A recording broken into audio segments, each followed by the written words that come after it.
কলকাতার এত ঠান্ডা আমি সহ্য করতে না পেরে আমি কলকাতা ছেড়ে চলে যাচ্ছি উত্তরবঙ্গে।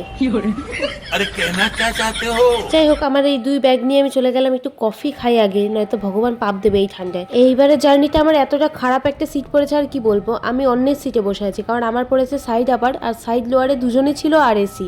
আর আমার আতরে গন্ধে একদম সহ্য হয় না, আর সারা ট্রেন জুড়ে আতরে গন্ধে ভর্তি। কিচ্ছু করার নেই, এদিকে ঠান্ডায় আমি শেষ, আর আমার পেছনে একজন মহিলা জানলা খুলে আনন্দের সাথে জার্নি করছে। যাই হোক, ফারাক্কা ব্যারেজটা পার করলাম, উত্তরবঙ্গে এন্ট্রি হচ্ছে। আর আমি মা গঙ্গাকে প্রণাম করছি যে যাতে একটু ঠান্ডাটা কম লাগে উত্তরবঙ্গে গিয়ে।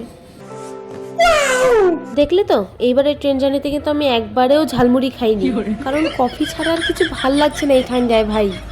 ফাইনালি রাত 10টার সময় আমি নিউ কোচবিহার স্টেশনে নেমে গেলাম। আর এখানে নেমে এত ঠান্ডা লাগছে ভাই, বাইরেটা দেখে মনে হচ্ছে না, কিন্তু এত হাওয়া দিচ্ছে, মনে হচ্ছে সোয়েটারের ভেতর দিয়েও হিট করছে। তারপর না বাইকে করে বাড়িতে এলাম। আপাতত আমি বেঁচেই আছি, তো তোমরা একটু সাবস্ক্রাইব লাইকটা করে দাও নাকি।